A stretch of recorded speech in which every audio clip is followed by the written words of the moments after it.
오늘 여러분에게 전할 말씀은 누가복음 14장의 말씀입니다. 25절부터 35절까지의 말씀을 한 절씩 교독하도록 하겠습니다. 제가 먼저 읽겠습니다. 많은 무리가 예수와 동행하였다. 예수께서 돌아서서 그들에게 말씀하셨다. 누구든지 내게로 오는 사람은 자기 아버지나 어머니나 아내나 자식이나 형제나 자매뿐만 아니라 심지어 자기 목숨까지도 미워하지 않으면 내 제자가 될 수 없다.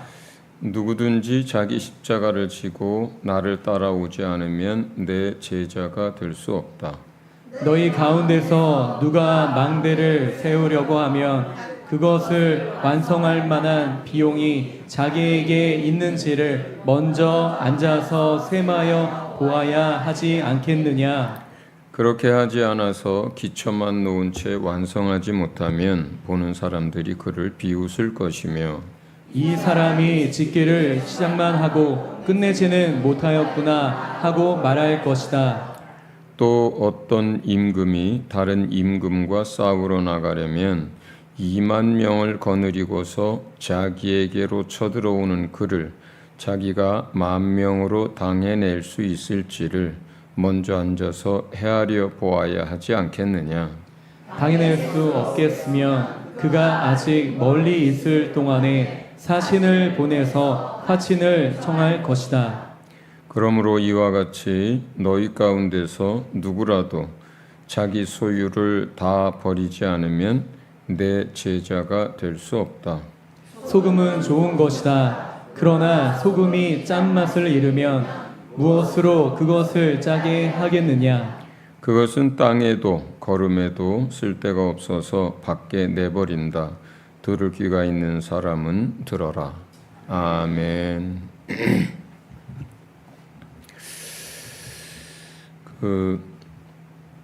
예수님의 제자, 예수 그리스도의 제자라는 게 어떤 의미인지를 오늘 여러분에게 전하고자 합니다.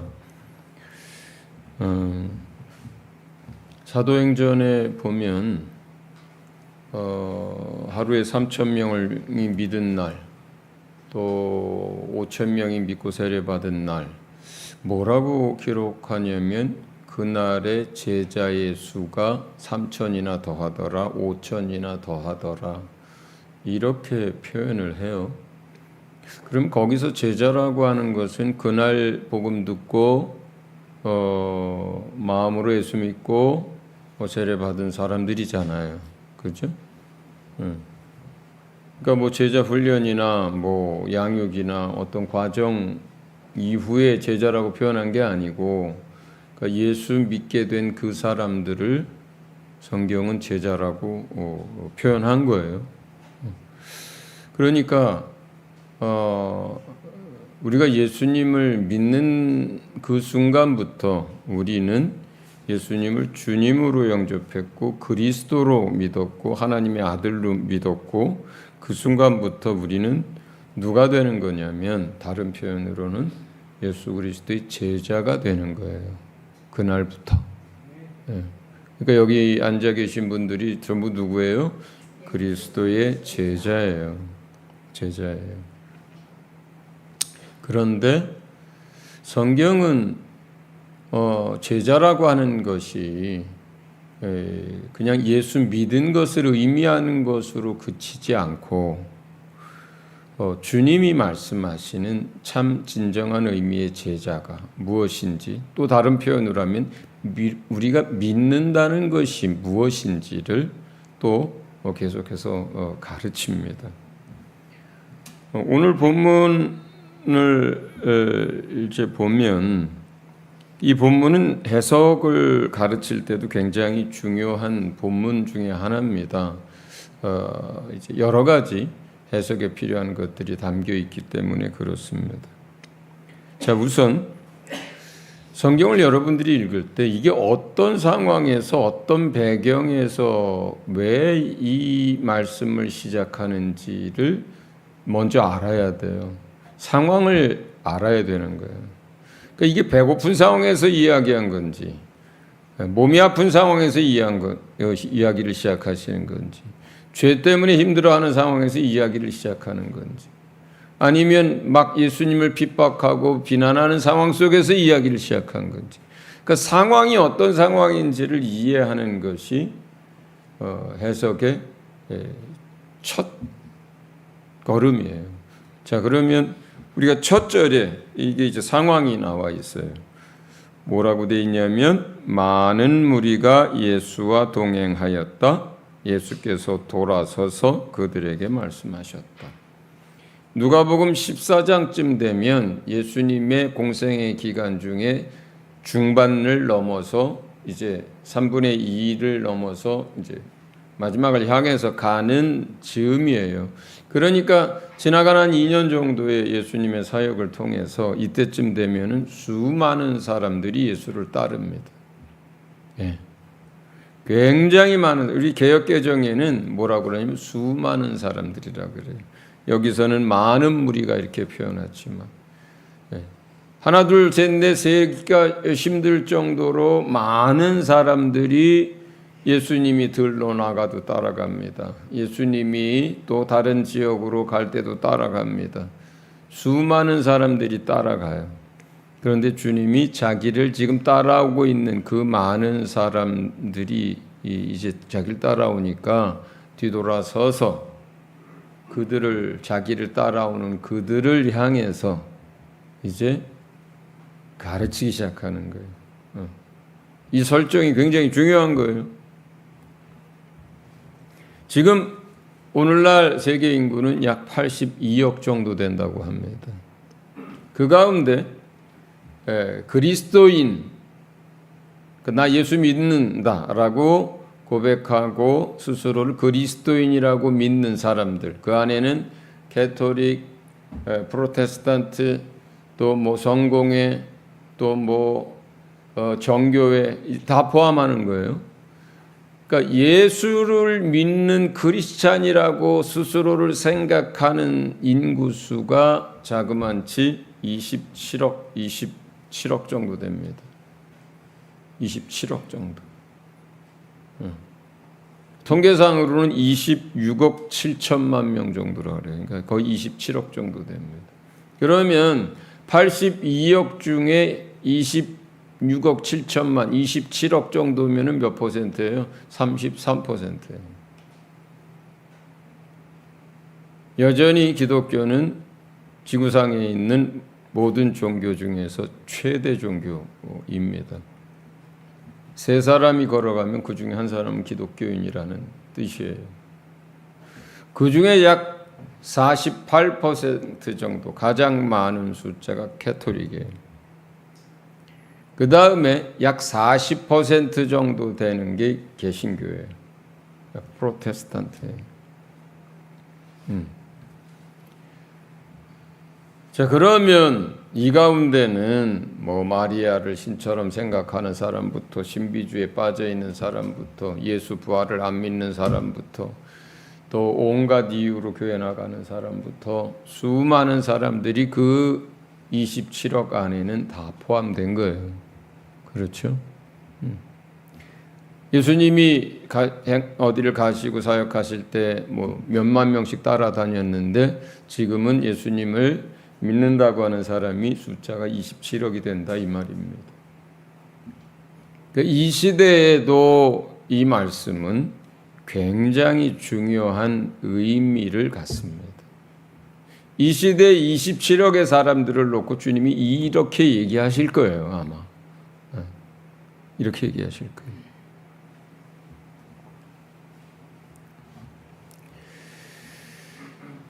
그 사람들을 향해서 주님이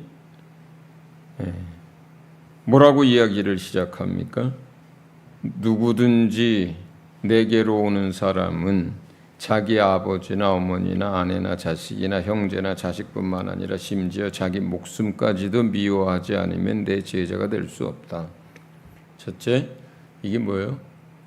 제자가 되기 위한 조건을 얘기하는 거예요.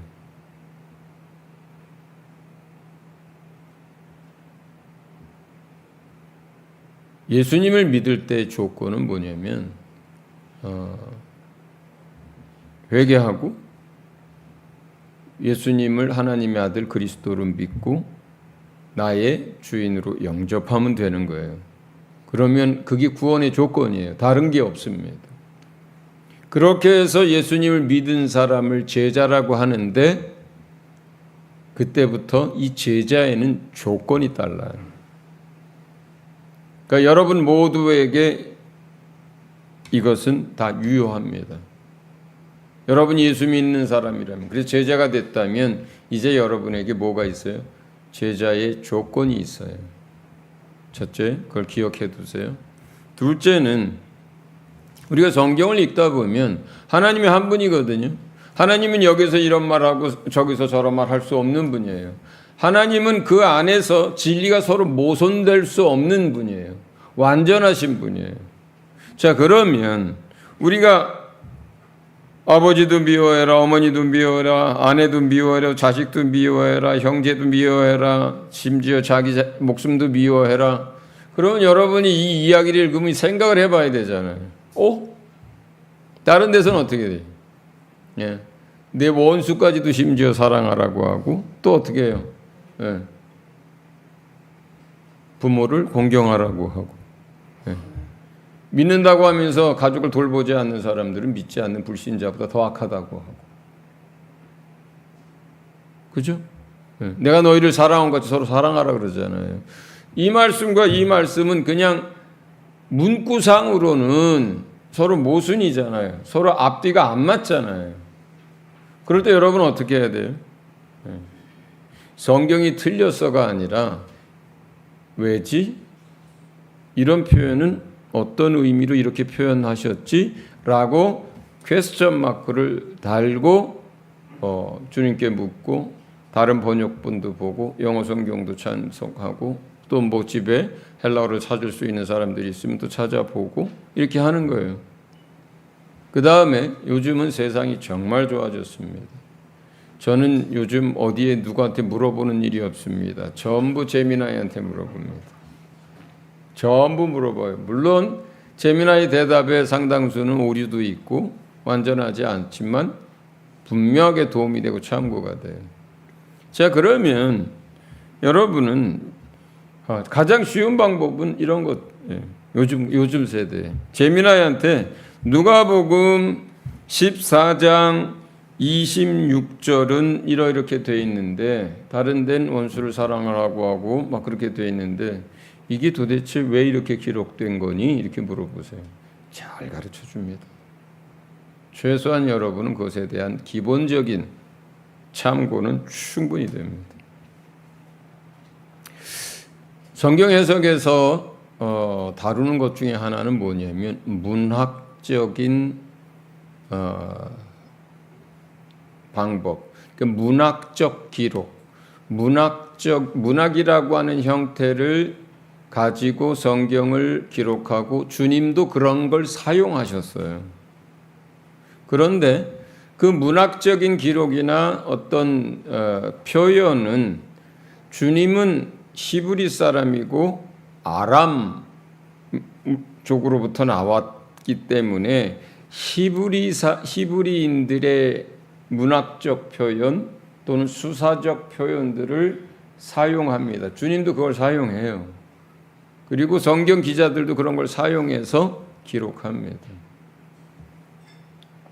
그리고 그러면 이게 이 두 번째 구절은 뭐냐면 문학적인 표현에서 특히 히브리 사람들이나 아람 사람들이 표현할 때 쓰는 방법이에요. 그 문학적 표현 안에는 여러분들이 문학적 표현 안에 어떤 것들이 있어요. 비유도 문학에 속한 표현, 은유도 그렇습니다. 비교, 강조, 과장 이런 거 다 문학적인 표현들이에요. 나 죽을 만큼 힘들어. 실제로 죽을 정도는 아니에요. 더워서 죽을 것 같아. 그 정도는 아니에요. 그래도 그렇게 표현한다면 내가 너를 죽기보다 싫어한다. 이거 다 뭐예요? 과장이에요, 과장. 그렇죠? 만약에 네 팔이 범죄하게 하면 그 팔 잘라버려. 이거 뭐예요? 자르란 소리예요, 뭐예요? 강조법이에요. 그죠? 비유, 은유 다 강조법이에요. 이게 다 문학적 표현들이고 사람들이 사용하는 그런 관용 어구 같은 것들이에요. 근데 이걸 문자적으로 받으면 어떻게 해요? 문학적 재능이 없는 거예요. 근데 성경에는 예수님 자신도요, 굉장히 많이 강조법을 많이 씁니다. 뿐만 아니라 히브리 사람들이 사용하는 그런 표현들, 비유적 표현들도 굉장히 많이 씁니다. 자, 그러면 여기서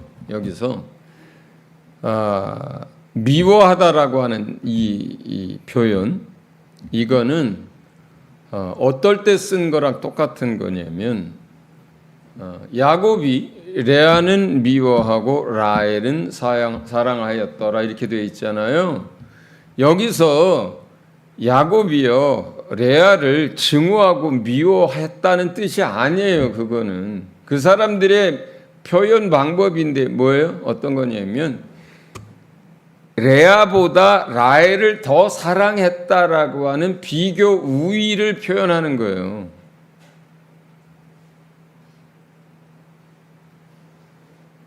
그러면 여기서 뭐예요? 이게 비교법 쓰시는 거예요.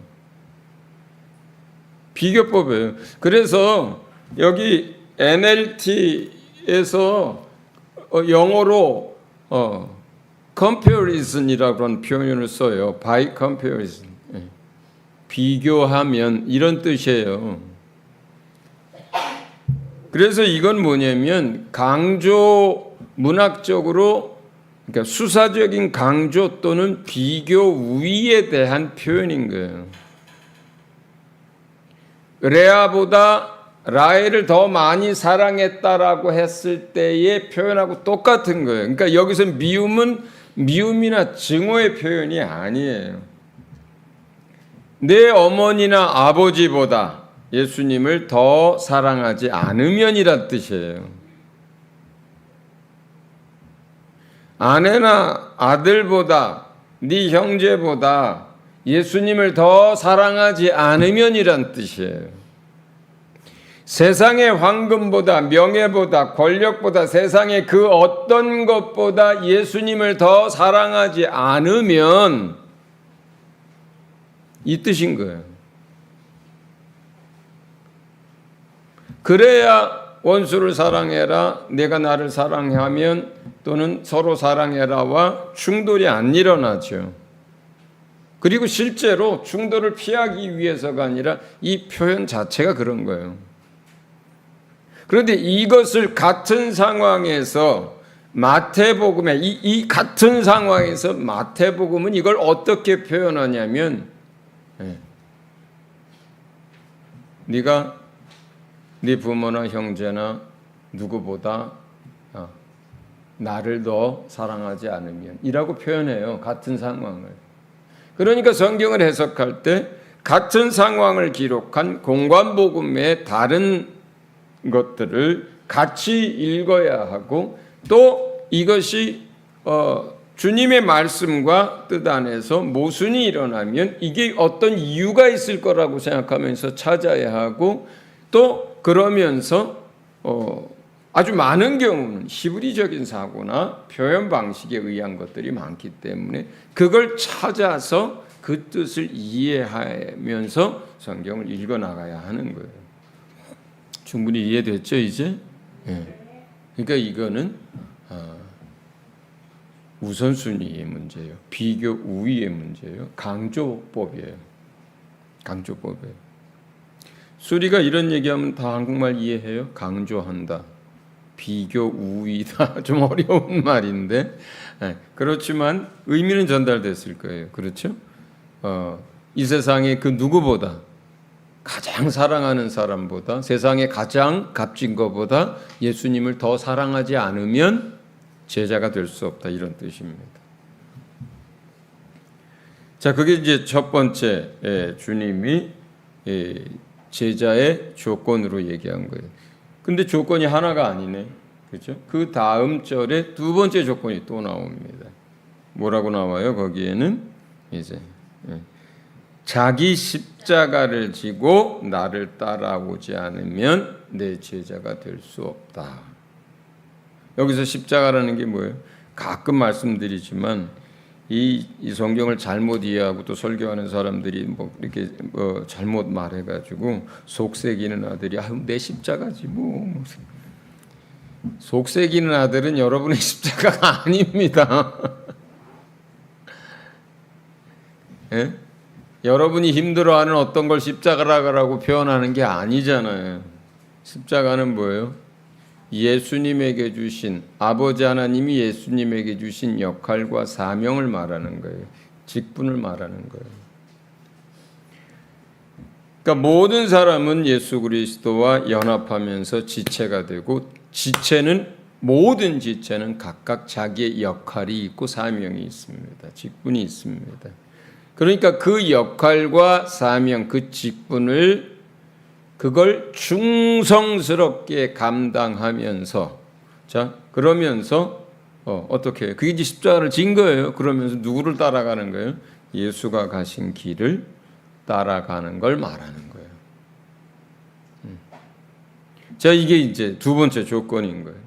자, 그런데 이 이야기를 이제 설명하면서 조금 더 그것을 의미를 부각하고 확실하게 전달하기 위해서 예화를 씁니다.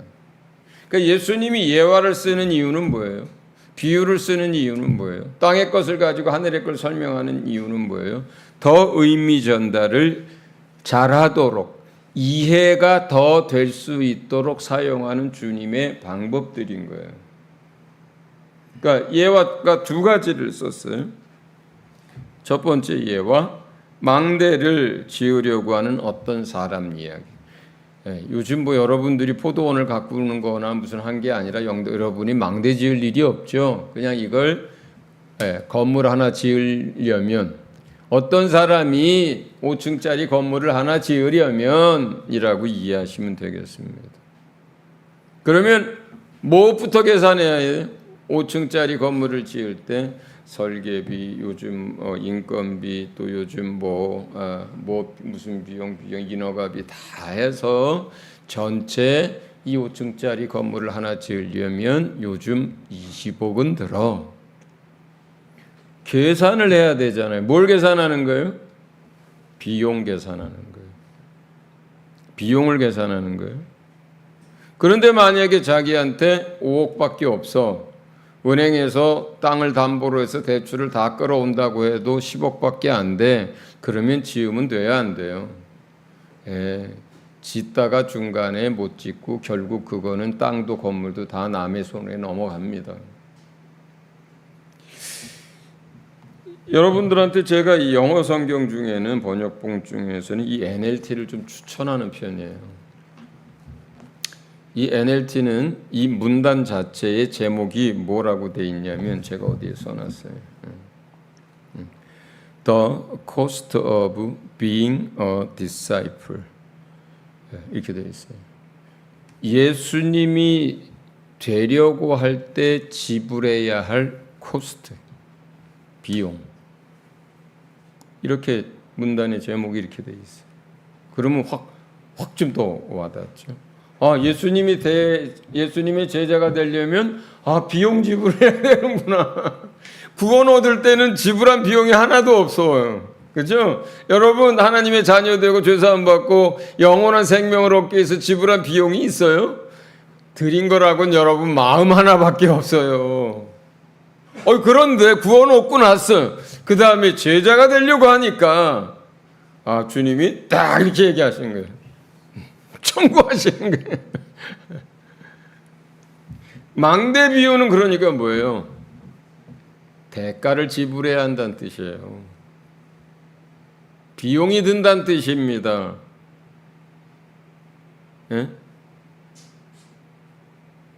여러분, 진정한 제자가 되는 것은 그냥 되는 게 아닙니다. 대가를 지불해야 하는 겁니다. 대가. 두 번째 비유 예화는 전쟁에 나가는 왕 이야기를 했어요. 이건 뭘 담고 있을까요?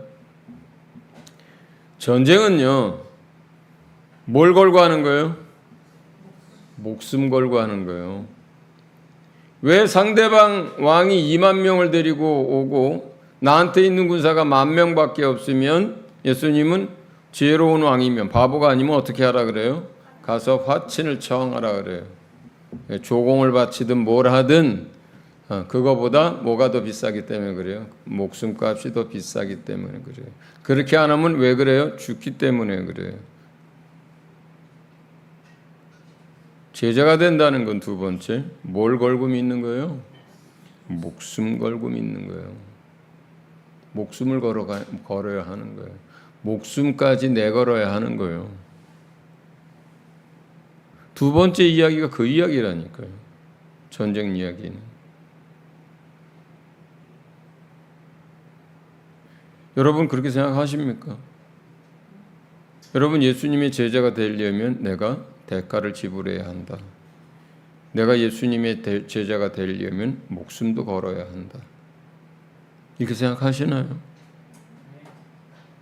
그러면 제가 저 설교를 저 맨 뒤로 뛰어넘어가서 이 얘기를 할게요. 왜 비용을 지불하고 왜 목숨까지 걸어야 하느냐? 제자가 된 그 사람이 예수님을 따라가다가 하나님 나라에 들어갔을 때 얻을 영광과 존귀, 얻게 될 영원한 통치권, 누리게 될 아버지 하나님으로부터 받은 유업 때문이에요. 그것 때문에 대가를 지불하는 거예요. 그것 때문에 목숨을 거는 거예요.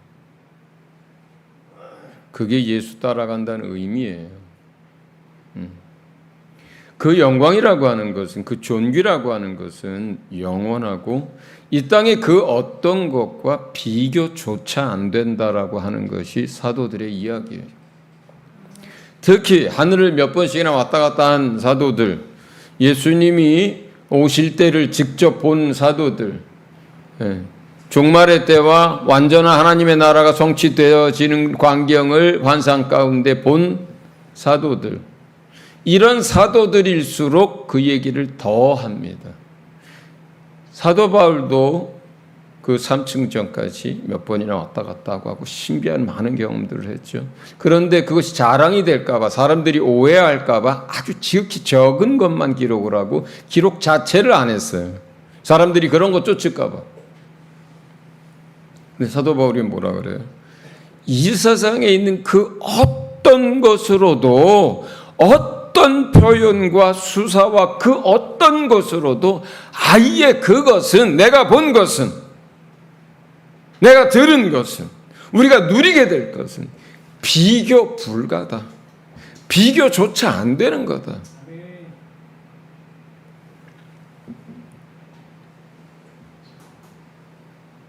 제자가 되고 그 제자가 돼서 주님과 함께하고 주님을 따라가다가 우리가 인생을 마칠 때에 얻게 될 그 영광이라고 하는 것이, 존귀라고 하는 것이, 그 영원한 통치권이라고 하는 것이, 예수님과 한 상에 둘러서 먹고 마신다는 것이,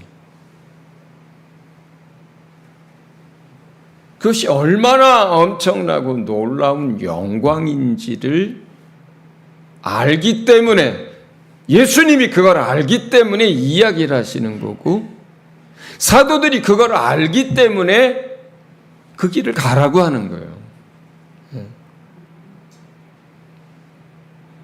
주님은 오늘 그 이야기를, 제자가 되려면 너희가 그 대가를 지불해야 하고, 그리고 이 세상 그 무엇보다 누구보다 나를 더 많이 사랑해야 하고, 그리고 심지어는 목숨까지도 들여서 헌신할 수 있어야 한다 라고 얘기하는 거예요.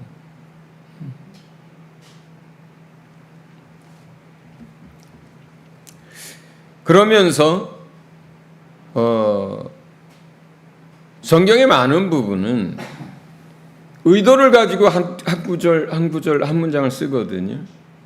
처음에 그 많은 사람들이 나를 따라오는데 그들을 향해서 너희들 가운데는 먹고 배불러서 따라오는 녀석, 기적들이 신기해서 그거 한번 더 보려고 따라오는 녀석, 또 어떻게 잘 날 따라다니면 내 나라가 왔을 때 한 자리 하겠다고 따라오는 녀석, 친구가 가니까 그냥 얼떨결에 따라오는 녀석, 온갖 이유로 나를 따라오는데 나를 따른다는 것이 어떤 것인지, 나의 제자가 되는 것이 어떤 것인지 너에게 알려주마 하고 이렇게 이제 이야기를 시작하신 거란 말이에요. 자, 그러면 설교의 중간이지만 여러분 한번 생각해 보셔야 돼요. 내가 예수 믿는 건 분명하고 구원 얻은 하나님의 백성이 된 것도 분명한데 나는 예수님을 따라가는 제자인가? 그렇다면 나는 그 제자의 삶을 살기 위해서 무엇이든 대가를 지불할 마음이 있는가? 나는 내 목숨이라도 주님을 위해서 드릴 각오는 돼 있는가? 여러분이 첫 번째 알아야 될 것은 이거예요. 그럴 마음이 있는지, 그럴 각오가 되어 있는지. 이게 첫 번째 적용이에요. 오늘은 우리에게 그런 마음을 주님이 주셔야 합니다. 우리가 그런 마음을 품어야 합니다. 구원을 얻은 것은 주님이 다 해놓고 우리가 그것을 받아들인 것으로 하나님의 사랑으로 되었지만 이제 구원뿐만 아니라 하나님 나라에서 예수님이 얻으신 그 모든 것을 함께 얻고 누리려고 한다면 이제 나는 대가를 지불하겠다. 예수님의 제자가 되기 위한 대가를 지불하겠다. 그리고 목숨까지 필요하다면 내놓을 각오를 하겠다. 그 마음과 그 각오가 오늘 첫 번째 하나님이 여러분에게 요청하는 거예요. 여러분 그 마음을 가지십시오. 여러분 각오하십시오.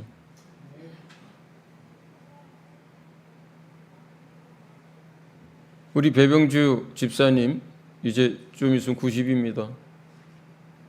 제가 볼 때 아무리 못 사셔도 120까지는 가실 것 같아요. 30년은 더 사실 것 같아요. 근데 저는 제 생각이에요. 그 전에 주님 오실 것 같습니다. 그 전에 주님 오실 것 같아요. 유주원 몇 살? 12살. 30년 지나면 몇 살? 42살. 제 생각입니다. 주원이 42살이 되기 전에 주님 오시지 않을까 생각합니다. 아멘. 얼씨구. 주원이를 가르치는 선생이 누구예요? 아유, 조요한 간사 수고했습니다. 아버지, 어머니 수고했어요. 여러분, 주원이가 하는 얘기를 농담으로만 듣지 마세요. 제가 몇 년 전부터 얘기하잖아요. 계속 전쟁은 늘어나지 줄지 않는다. 이 세상에 생각도 못했어요. 우크라이나하고 러시아 전쟁 지금 몇 년째인 줄 아세요, 여러분? 5년째예요. 5년째.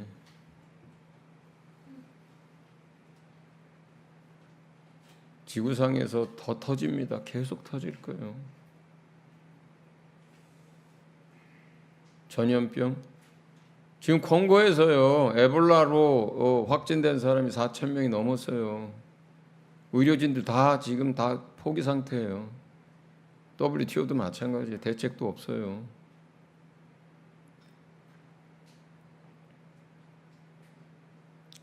저는 태어나서 김포에서 태어났잖아요. 38도까지 올라간 거 처음이에요. 처음. 지난주 저는 아주 집에서 꼭 붙어 있었습니다. 나가면 죽는 줄 알고. 뉴스에 보니까 사과가 타버리더라고요. 커져가던 사과가 타버리더라고요. 그냥 식량난에 대한 얘기를 하는 거예요. 대한민국의 식량 자급률이 몇 퍼센트쯤 되시는지 아세요, 여러분? 20%밖에 안 됩니다. 지금은 돈이 있어서 다른 나라에서 사다 먹는 거예요. 대한민국이 부자 나라여서. 주님이 언제 오실지는 모르지만 진짜로 재난의 시대로 들어갔다니까요. 여러분 믿으세요. 괜찮습니다.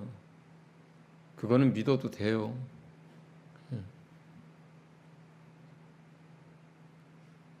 김정득 집사님, 요즘 제가 너무 사랑스럽습니다.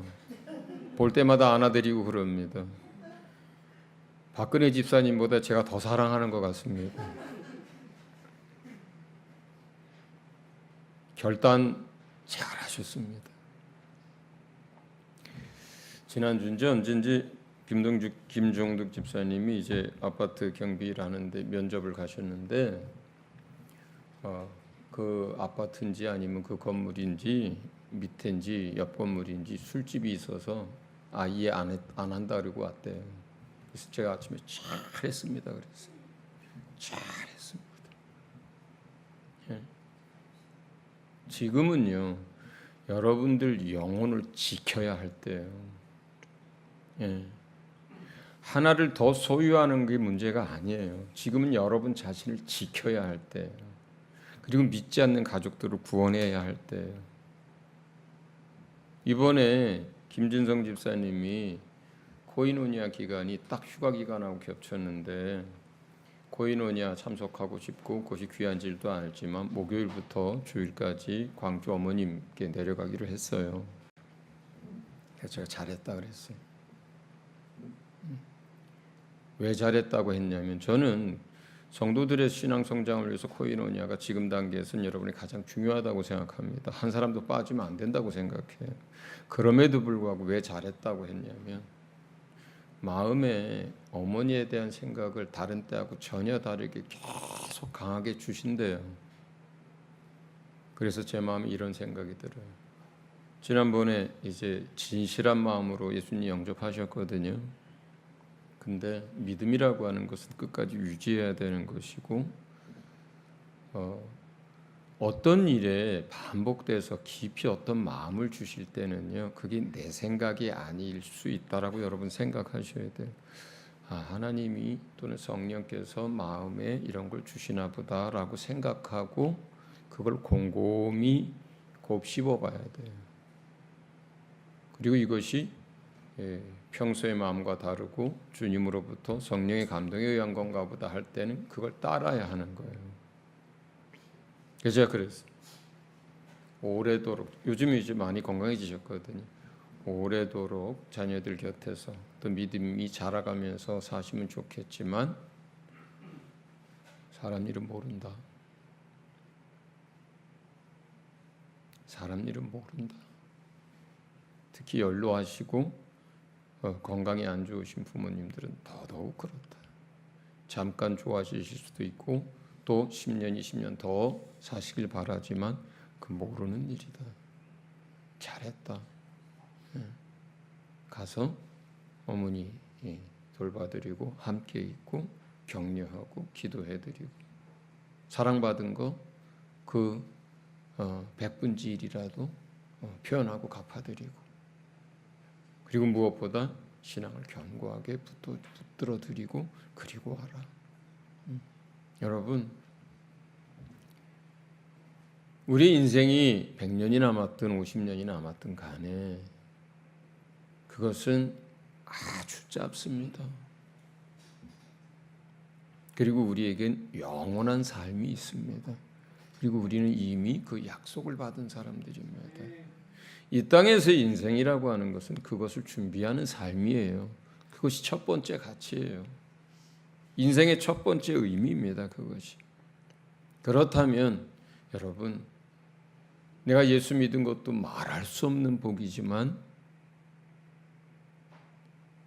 너는 나의 제자야, 나의 참 제자야, 나와 함께 가자 하는 그러한 제자가 또한 되어야 합니다.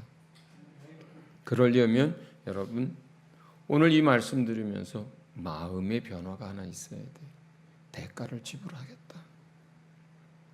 대가를 지불하겠다. 각오가 있어야 합니다. 필요하다면 목숨이라도 바치겠다. 아멘. 서진교회 교인들은 한 사람도 빠짐없이 그러해야 합니다. 네. 그러면서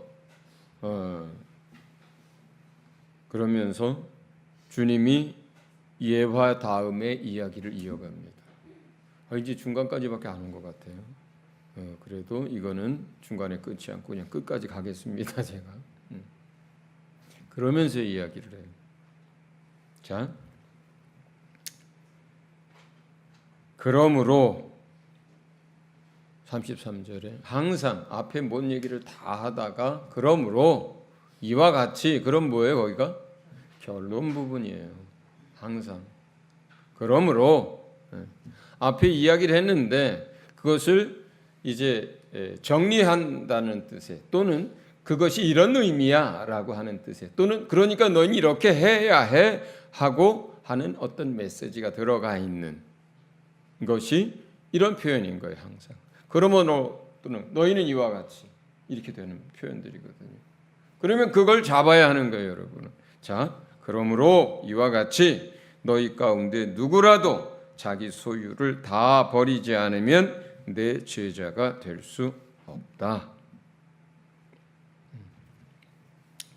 위에 두 가지 이 예화는 그런 비용을 계산해야 한다, 지불해야 한다, 또는 목숨을 걸어야 한다는 뜻도 있지만 또 하나의 그 예화가 가지고 있는 뜻은 준비해야 한다는 뜻이에요. 준비되어져 가야 한다는 뜻이에요. 건물을 지으려면 그 건물을 지을 수 있는 비용을 준비해서 지어야 한다. 전쟁에 나가려면 수를 헤아리고 전력을 헤아려서 이길 수 있으면 이길 준비를 하고 가든 아니면 피해야 하고. 자, 자기의 모든 소유를 버려야 하는데 이것은 한번 버린다고 끝나는 게 아니에요. 이게 매 순간 날마다 언제까지 죽을 때까지 이 노력과 이 연습과 이 행위를 반복해야 하는 문제예요. 이게 모든 소유라고 하는 것, 그 안에는 맨 먼저 이야기했던 뭐예요? 내 아내를 버리란 뜻이 아니죠. 뭐예요? 내 아내보다 주님을 더 사랑하는 뜻이에요. 사랑하라고 하는 뜻이에요. 이거 강조예요. 그래서 그것도 그죠? 또 다른 설명이에요. 내 부모보다 나를 더 사랑하라는 뜻이 내 부모를 버리란 뜻이 아니에요. 그죠? 지금 여러분이 가지고 있는 집 다 버리고 예수님 따르란 뜻이 아닙니다. 잘못 오해해가지고 집 버리실 분 저한테 와서 버리세요. 제가 받겠습니다. 그죠? 여러분이 가지고 있는 생각, 여러분이 꿈꿨던 세상의 꿈, 여러분이 그렇게 열심히 공부했던 세상의 이유, 그런 것들이 다 소유예요. 물질만 소유가 아니라 여러분이 가지고 있는 모든 것을요. 그래서 모든 소유예요. 여러분의 지식, 여러분의 가문, 학벌, 사회적인 경륜, 포지션, 가지고 있는 여러분의 재산, 여러분의 사랑하는 가족, 그 모든 것들을 말하는 거예요. 그게 모든 소유예요. 여기서. 그러니까 이거는 뭐예요? 매 순간 매일 이루어지는 일이에요. 매일 매 순간. 우리는요 타고난 성정에서 벗어날 수가 없어요. 죽는 날까지. 우리는요 육체에서 벗어날 수가 없어요. 육체의 소욕을 다 뿌리째 뽑아낼 방도가 없어요. 죽는 날까지.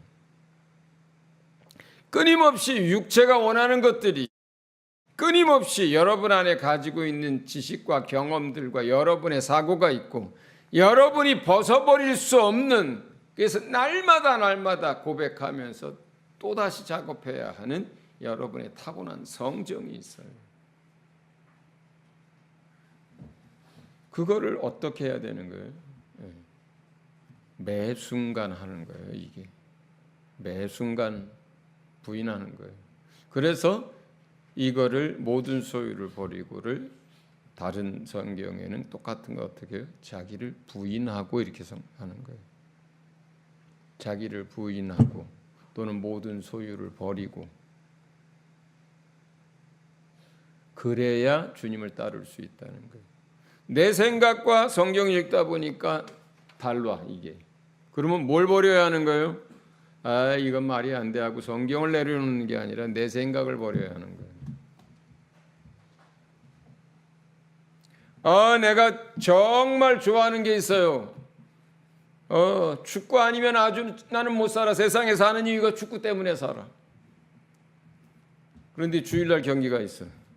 그럼 뭘 버려야 하는 거예요? 예배를 버려요? 주님을 버려요? 축구를 그날 안 가야 되는 거예요. 여행 좋아하는 사람, 골프 좋아하시는 분들, 다 마찬가지예요. 골프 때문에 교회 예배 못 나오는 사람들 많습니다, 여러분. 축구 좋아해서 예배 못 나오는 사람 예전에 우리 모임에도 있었습니다. 다 아시죠? 다는 아니지만.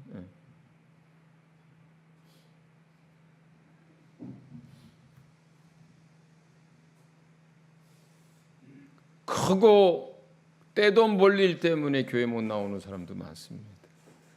그죠? 매주, 매 순간, 매일 내가 원했던 것, 내가 가장 좋아하는 것, 내가 가장 사랑하는 것, 소유하고 싶은 것, 내가 생각하는 것, 내 방식, 내 경험, 이걸 끊임없이 내려놓는 것이 모든 소유를 버리고 이 뜻입니다. 그래야 주님의 계획을 따라갑니다. 그래야 주님이 원하는 걸 따라갑니다. 그래야 주님이 우리에게 주고자 하는 걸 소유합니다. 그래야 주님의 방법대로 일합니다. 그래야 주님이 설계하신 설계대로 살아갑니다. 그래야 주님의 능력으로 일합니다. 예. 그게 모든 소유를 버리고입니다. 자, 그러면 그때 가서 다른 이야기를 하나 부연 설명을 합니다. 그게 소금 이야기예요. 이건 부연 설명이에요. 한번 끝났어요. 그러므로 하면서 내 모든 소유를 버리지 않으면 하고 이야기 끝났던 거거든요. 근데 주님이 그래도 하면서 부연 설명을 하나 더 해준 거예요. 그게 맛을 잃은 소금 이야기예요. 소금이 맛을 잃으면 아무짝에 쓸데없어서 길가에 버려지는데 사람들이 이걸 밟고 다니지 않느냐, 이렇게 얘기한 거예요. 그런데 여기서 앞에 제자가 예수님을 믿어 제자가 됐어. 그런데 아무런 대가를 지불할 생각이 없어. 그런데 목숨은커녕 자기의 모든 게 더 중요해. 각오도 없어. 그리고 나를 부인할 생각 하나도 없어. 내가 원하는 삶을 살아. 그러면 이거는 뭐예요? 입술로는 제자고 교회에 나와 있고 지금 예수님을 졸졸 따라가고 있는데 맛을 잃은 소금과 같다는 거예요. 아무짝에 쓸모없어서 버려진다는 거예요. 짠맛을 잃은 소금이란 건 어떤 걸까요? 주님보다 나를, 세상 누구를, 어떤 것을 더 사랑한다면 그것이 그리스도인으로서 소금의 그 맛을 잃어버린 사람이에요.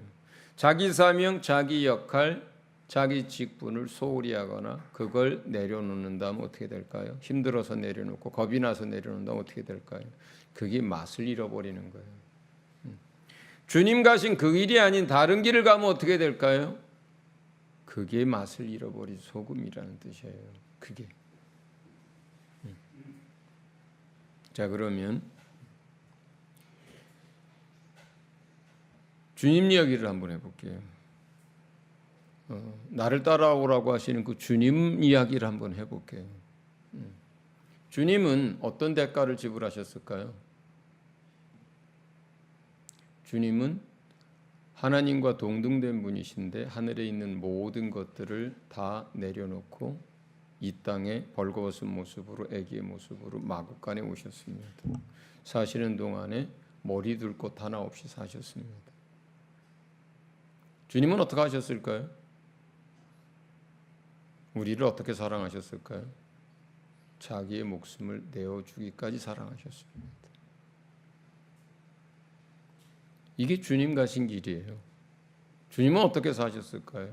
그 십자가, 인류 구원을 위한 대속의 죽음을 단 한순간도 잊어본 적이 없습니다. 그 길을 가셨어요.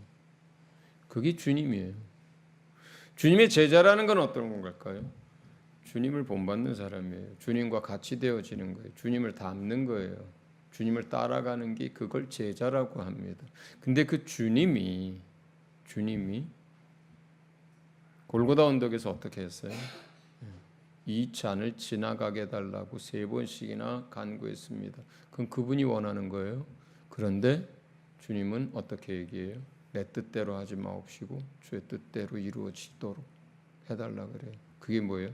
그게 자기를 부인하고예요. 그게 여러분, 예수님이 십자가에서 엘리 엘리 라마 사막다니 하는 그런 마지막 절규까지도 하셨어요. 하나님, 나의 하나님, 나의 아버지 되신 나의 하나님, 왜 나를 버리십니까? 그러나 그 십자가에서 내려오지 않았어요. 그 당장에라도 그가 원한다면, 그리고 원하는 대로 했다면 내려오실 수 있었죠. 그 당장에라도 수많은 12영도 더 되는, 12군단도 더 되는 전군 전사들을 불러서 거기에 있는 사람들을 다 뒤집어 엎고 그가 그냥 십자가에서 내려올 수 있었죠. 그러나 어떻게 했어요? 왜 나를 버리냐고 주님 앞에 절규하지만 그러나 자기를 부인합니다. 그리고 거기서 내려오지 않습니다. 그게 모든 소유를 버리고 자기를 부인하고 대가를 지불하고 목숨을 내어 주기까지 하나님을 사랑하고 그 길을 간다는 의미예요. 그게 주님을 따른다는 것, 예수님을 본받는다는 것, 주님이 가신 길을 간다는 것, 영광도 엄청나지만 이 땅에서 고난도 함께 받는다 그랬습니다. 축복도 엄청나지만 핍박도 함께 겸하여 받는다고 했습니다. 이게 예수가 된다는, 예수의 제자가 된다는 의미입니다. 여러분들도 여기에서처럼 수많은 예수님을 따르는 무리 가운데 한 사람일 수 있습니다. 실제로 여러분 예수님을 따르죠. 지금 전 세계 인구의 3분의 1, 26억, 27억 가운데 한 사람으로 여러분이 있습니다. 주님이 앞서 가시다가 따르는 여러분들을 향해서 뒤돌아서서 오늘 이 이야기를 여러분에게 하시는 거예요. 너희가 내 제자가 되려면 나를 따라오려거든. 이렇게 너희가 나를 따라올 수만 있다면, 내가 간 그 길을 너희가 함께 걸을 수만 있다면 내가 얻은 영광도, 내가 얻은 존귀도, 내가 하늘에서 얻은 통치권도, 내가 유업으로 받은 아버지의 그 모든 것도 너희가 나와 함께 누리게 될 것이다 라는 약속과 함께 주님 이 말씀 우리에게 하시는 겁니다. 예. 여러분 마음의 변화가 일어나기를 바랍니다. 그 어떤 대가라도 지불할 가치가 있다는 것을 믿으시기 바랍니다. 또 어떤 상황에서 필요하다면 우리 목숨을 바쳐서라도 주님 앞에 헌신하겠다는 각오가 이 시간 있기를 바랍니다. 예. 주님 말씀을 기억하면서 이 시간 우리 함께 기도하겠습니다. 같이 기도합니다.